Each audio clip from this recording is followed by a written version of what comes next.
Good morning, Riverside Church. This last week I've been praying for our country, for our church, and even our community. This whole time, though, God has not allowed me to forget the word breakthrough. At the worship night, God gave me that word breakthrough clearly for our church for 2021. And so just through prayer and through, devotion, God kept showing me that the next year will be a year of breakthrough. And so, right now our church, our community, and all of our country right now face a major battle in the spiritual realm. And so this last week I just started to pray harder. And, God reminded me of the song, Raise a Hallelujah. I love that song. And so I started listening to the song as I was praying, and God kept pointing me to look at the lyrics closely. And after I did, God then told me to open up my Bible to the book of Joshua. He told me to specifically to start looking into the story of Jericho. So I'm going to read that right now. It starts in Joshua chapter 5 here, verse 13. And it says, "Now when Joshua was near Jericho, he looked up and saw a man standing in front of him with a drawn sword in his hand. Joshua went up to him and asked, 'Are you for us or for our enemies?' 'Neither,' he replied. 'But as commander of the army of the Lord, I have now come.' Then Joshua fell face down to the ground in reverence and asked him, 'What message does my Lord have for his servant?' The commander of the Lord's army replied, 'Take off your sandals, for the place you are standing is holy ground.' And Joshua did so." Chapter 6. Now the gates of Jericho were securely barred because of the Israelites. No one went out, and no one came in. Then the Lord said to Joshua, "See, I have delivered Jericho into your hands, along with its king and its fighting men. March around the city once with all the armed men. Do this for 6 days. Have 7 priests carry trumpets of rams, or shofars. Have them carry the trumpets of rams' horns in front of the ark. On the 7th day, march around the city 7 times with the priests blowing the trumpets. When you hear them sound a long blast on the trumpets, have the whole army give a loud shout. Then the wall of the city will collapse and the army will go up, everyone straight in." So Joshua, son of Nun, called the priests and said to them, "Take up the ark of the covenant of the Lord, and have 7 priests carry trumpets in front of it." And he ordered the army, "Advance. March around the city with the armed guard going ahead of the ark of the Lord." When Joshua had spoken to the people, the 7 priests carrying the 7 trumpets before the Lord went forward, blowing their trumpets, and the ark of the Lord's covenant followed them. The armed guard marched ahead of the priests who blew the trumpets, and the rear guard followed the ark. All this time the trumpets were sounding.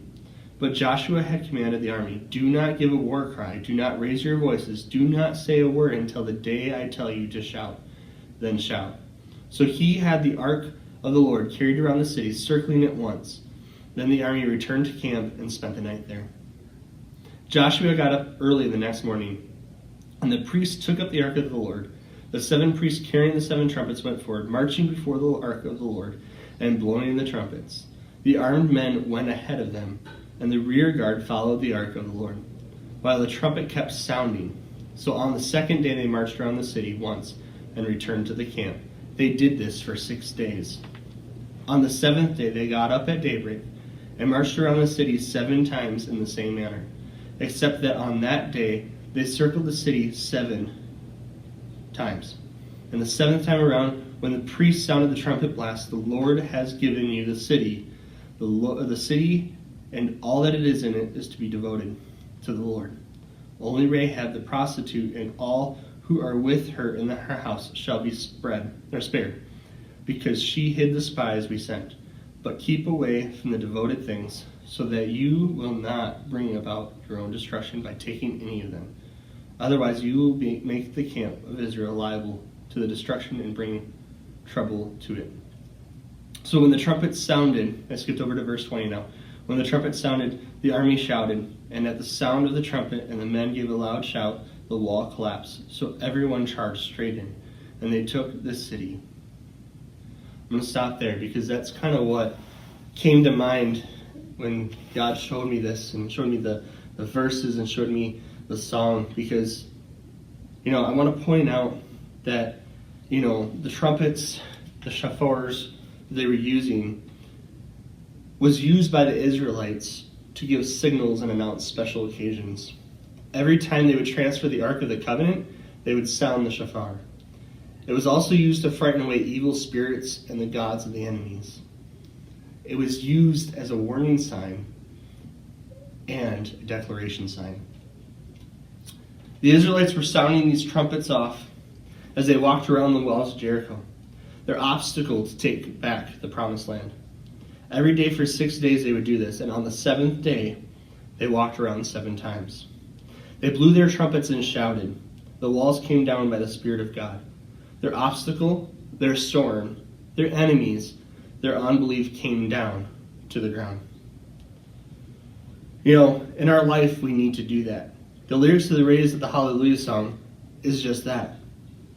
It is what the Israelites did at the Battle of Jericho. They allowed their praises to roar, and God came down.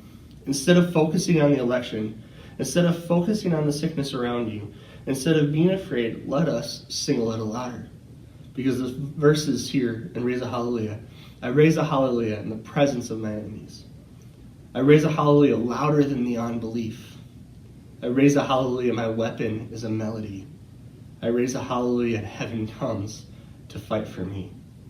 And the chorus even speaks stronger to that. I'm going to sing in the middle of the storm, louder and louder. You're going to hear my praises roar. Up from the ashes, hope will arise. Death is defeated. The King is alive. And verse 2 continues on where you're going to raise a hallelujah with everything inside of you. Raise a hallelujah, watch the darkness flee. In the middle of the mystery, fear has lost its hold on us. Church, we need to raise a hallelujah when we are having struggles, when we're sick. Instead of focusing on the negative, we need to raise a hallelujah and sing a little louder. That's what the Israelites did on that 7th day when they had their roar to decree that God was taking Jericho for them. With the horns blasting and the army shouting, God overcame their stronghold, their enemies, their fear, and everything inside of them. We need to do that now, church. I challenge you today to listen to this song, Raise a Hallelujah, but also to actually raise a hallelujah and declare it in your life that God is stronger than everything else in this world right now. Sing a little louder.